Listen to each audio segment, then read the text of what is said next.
Hello everyone, आप सब कैसे हैं? मैं उम्मीद करता हूं कि बहुत अच्छे होंगे और अपनी पढ़ाई को बहुत अच्छे से कर रहे होंगे। मैं Akash Kumar Bhadana ICT virtual classroom में आपका बहुत बहुत स्वागत करता हूं मेरे प्यारे बच्चों। जैसा आपको पता है कि हमारी 7th क्लास है और 7th क्लास में हम लोग देख रहे हैं पृथ्वी हमारा आवास। आज हम लोग बात करेंगे आपका जल की, कि जल एक क्या है, कितना महत्वपूर्ण आपका संसाधन है। इसके रूप में मैं आपको पहले भी बता चुका हूँ, पहले भी आपको पढ़ा चुका हूँ कि जल हमारे लिए कितना इम्पोर्टेंस है। इसके विषय में हम लोग एक एक करके सारी जो है आपका बात करेंगे, एक एक करके सबको इनको देखेंगे और एक एक करके सब चीज़ों को समझेंगे। तो जैसा आपको पता है कि आपने चैप्टर का रिवीजन भी किया है और आपने चैप्टर को अच्छे से पढ़ा भी है, तो उस सब विषय में इन सबको देखना है और इन सबको बात करना है। क्लियर हो गया? तो आप इसको ध्यान से देखिए और ध्यान से करिए। कोई डाउट बनता है मुझसे पूछ लीजिए, मैं जो मोस्ट इम्पोर्टेंट जो क्वेश्चन है उनको मैं आपको करा देता हूँ। तो हम चलते हैं सीधा डिजिटल बोर्ड पर। देखिए, पार्ट 5 है आपका, बल्कि इसको छोड़ दीजिए।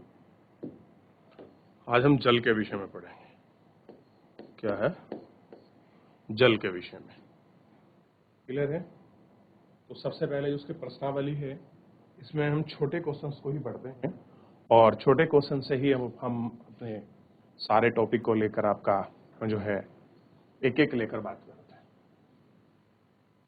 देखिए कहाँ है वो, सबसे पहले ध्यान देना है। तो क्वेश्चन नंबर 1 है, वर्षण क्या है, ये आपको देखना है। तो हम देखेंगे वर्षण क्या है, इसको समझिए।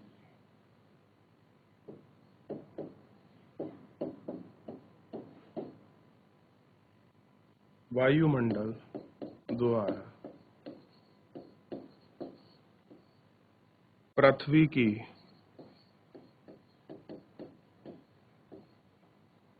सतह पर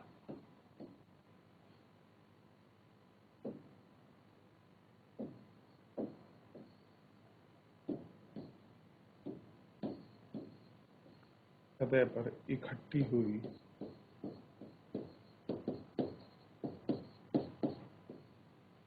आर्द्रता को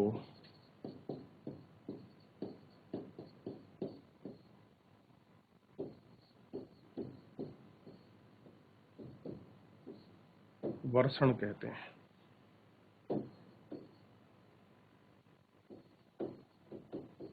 यह है वर्षा,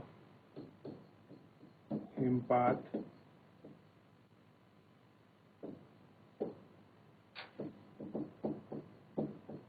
हिम वृष्टि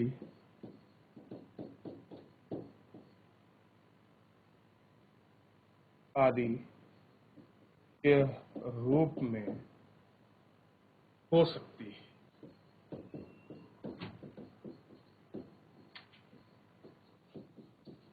आदि के रूप में क्या है आपका, हो सकती है। कॉपी करिए, फिर अगला प्रश्न भी बढ़ता है। देखिए कि वर्षण क्या है। तो वायुमंडल द्वारा पृथ्वी की सतह पर इकट्ठी हुई आर्द्रता को वर्षण कहते हैं। यह वर्षा, हिमपात, हिम वृद्धि आदि के रूप में हमको क्या हो सकती है, प्राप्त हो सकती है और हमको क्या हो सकता है आपका, मिल सकती है। ठीक है, लिख लिया बच्चों? चलिए आगे बढ़ते हैं अगले प्रश्न की तरफ और इसको देखते हैं। प्रश्न नंबर 2, जलीय चक्र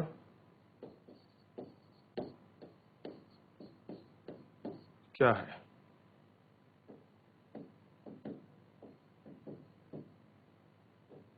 जलीय चक्र क्या है, इसको देखिए।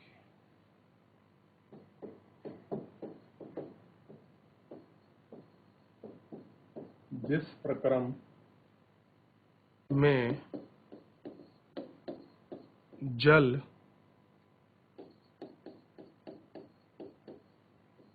लगातार अपने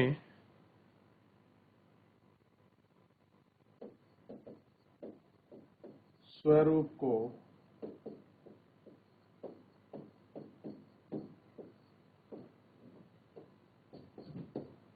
बदलता है और महासागरों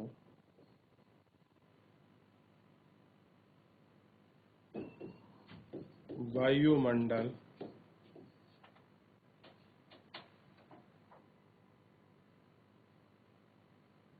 एवं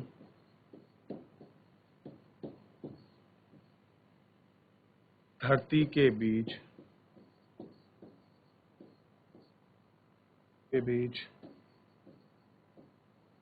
चक्कर लगाता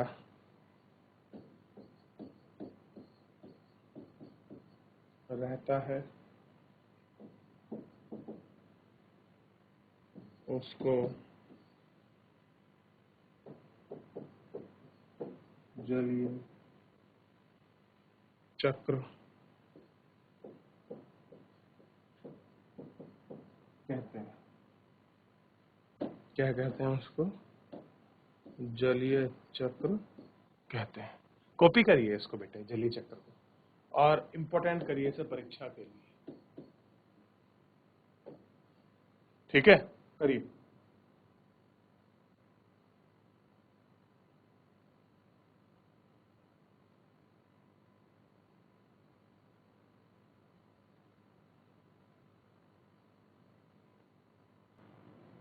भैया कॉपी बच्चों करिए, कॉपी करिए इसको। हुआ कि नहीं ये भी बताइए। चलिए आगे देखिए। तीसरे प्रश्न की बात करिए।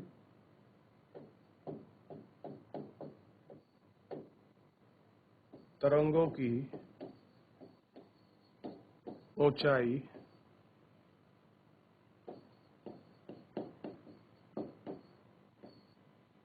प्रभावित करने वाले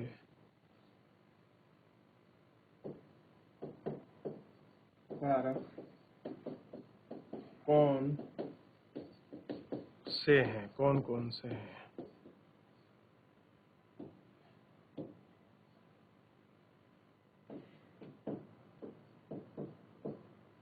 चलिए देखिए, सबसे पहले ध्यान रखना है क्या नंबर,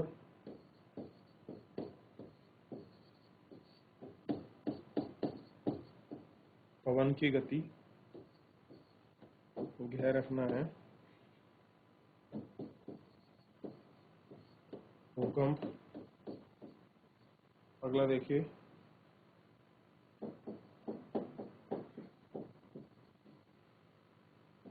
ज्वालामुखी, उद्गार। आखिरी देखिए, जल के नीचे भूस्खलन।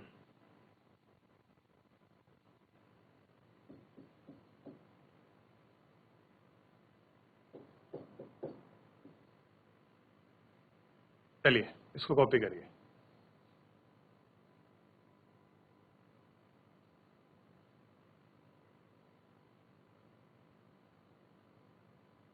चलिए बताइए इसको फटाफट। लिखिए बच्चों, पवन की गति, भूकंप, ज्वालामुखी उद्गार, जल के नीचे भूस्खलन।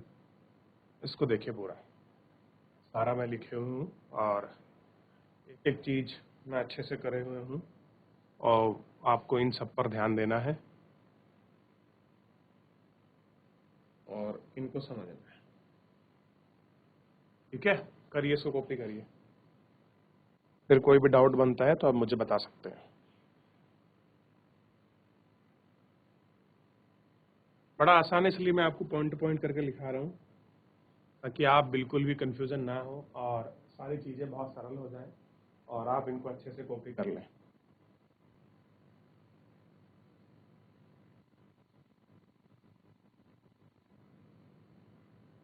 चलिए हो गया, अगले प्रश्न की तरफ बढ़ते हैं और अगले प्रश्न की तरफ अपना रुख करते हैं। देखिए अगला प्रश्न है,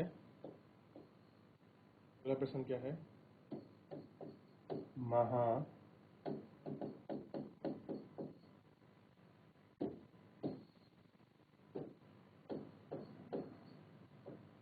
महासागरीय जल की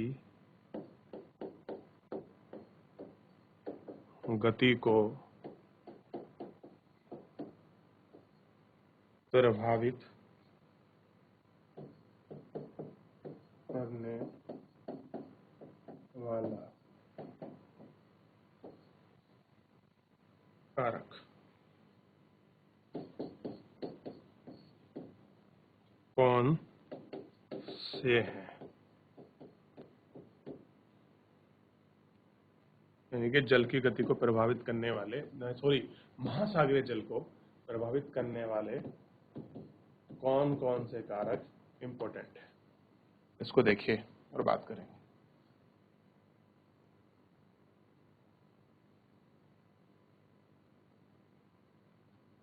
कौन कौन से हैं? तो सबसे पहले आपको पता होना चाहिए दो ही मेन इंपॉर्टेंट आपके कारक होते हैं, तापमान और नंबर 2 पृथ्वी का घूर्णन। करिए इसको, तापमान और पृथ्वी का घूर्णन।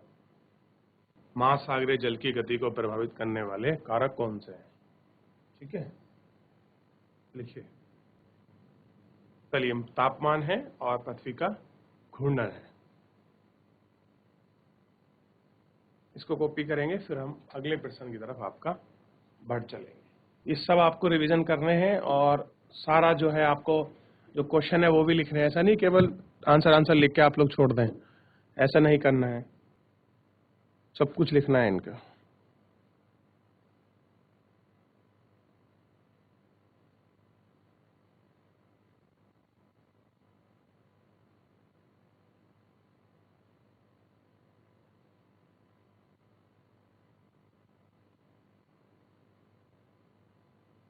लिख रहे हो बच्चों? लिख लिया?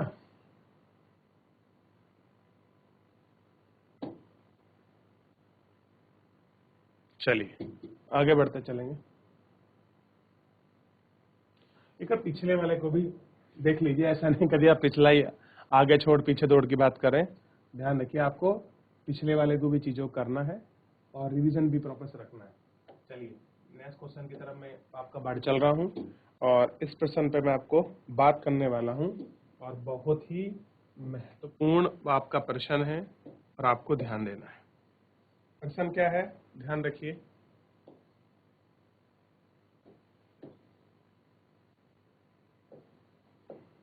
प्रश्न नंबर 5 देखिए, ज्वार भाटा क्या है तथा कैसे होते हैं?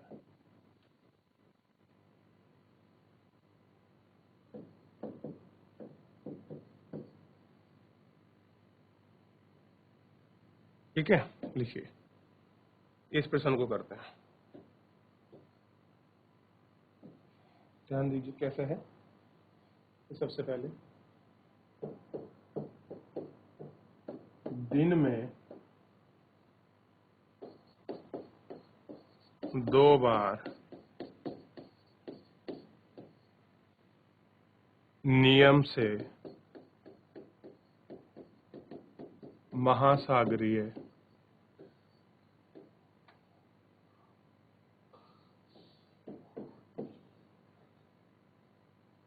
जल का उठना तथा गिरना ज्वार भाटा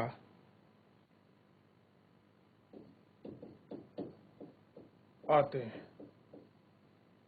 ज्वार भाटा आते हैं। आगे देखिए,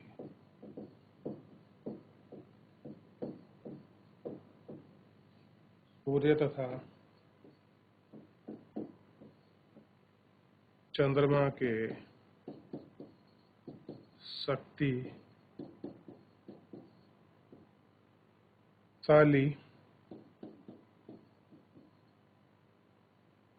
गुरुत्वाकर्षण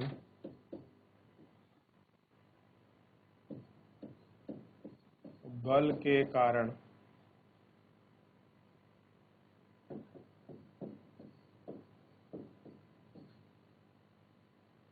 पृथ्वी की सतह पर ज्वार भाटे आते हैं। लिख लीजिए इसको, पर हम लोग आगे बढ़ेंगे। कॉपी करें इसको आराम से। क्लियर है? चलिए, यहाँ तक जितना अभी हमने देखा है इसमें कोई डाउट तो नहीं है, या कोई आपको कमेंट तो नहीं है, या कोई चीज़ ऐसी है जो आपको समझ नहीं आ रही है, वो हमको बता सकते हैं बच्चों।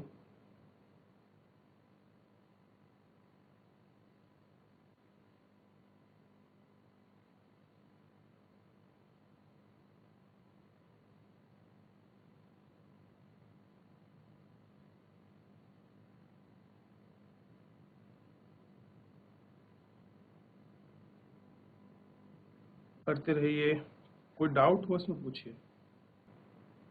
पढ़ा ज्वार भाटा। अब मेरा प्रश्न ये है, जैसे कि चलो पहले आपको बता देता हूं मैं, दिन में 2 बार नियम से महासागरीय जल का ऊपर उठता है और नीचे गिरता है। ऊपर उठे जल को ज्वार और नीचे गिरे हुए जल को हम क्या कहते हैं? भाटा कहते हैं। तो इसलिए हमने क्या बोल दिया इनको? ज्वार भाटा। ठीक है। दूसरा, सूर्य तथा चंद्रमा का जो शक्ति है, कैसी शक्ति होगी? गुरुत्वाकर्षण बल, ग्रेविटेशनल फोर्स के कारण क्या होता है? पृथ्वी की सतह पर ज्वार भाटा आते हैं। ठीक है। अब मेरा प्रश्न ये है कि अब एक बात आई है कि आपका दिन में कितनी बार आते हैं? 2 बार। तो इन दोनों के बीच में कितने का गैप होता है? अब ये आपको बताना है। ठीक है। अब ये आपको बताना है कि गैप जो है वो कितने का होता है। ठीक, ये आपको ध्यान रखना है। उस गैप को आपको बताना है कि ये गैप इतना होता है। क्लियर है बच्चों?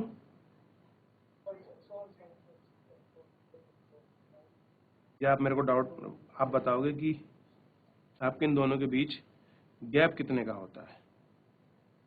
ठीक है।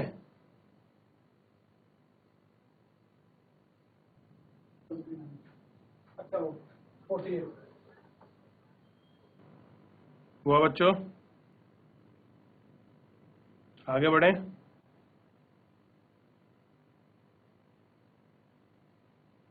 चलिए, तो आज के लिए क्या करेंगे हम बच्चों? जो हमारा प्रश्न है इसको वहीं रखेंगे।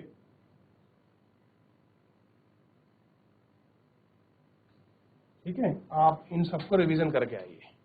तो जो हमारा आपका महत्वपूर्ण जो आपका टॉपिक था जल, उसमें हमने कुछ क्वेश्चंस को देखा है और कैसे महत्वपूर्ण है।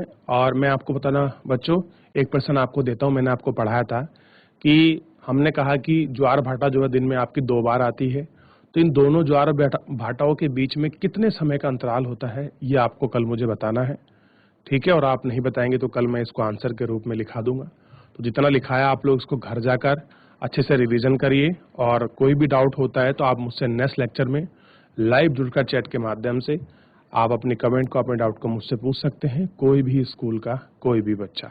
तो बच्चों, मुझसे आपको जुड़ने के लिए बहुत बहुत धन्यवाद।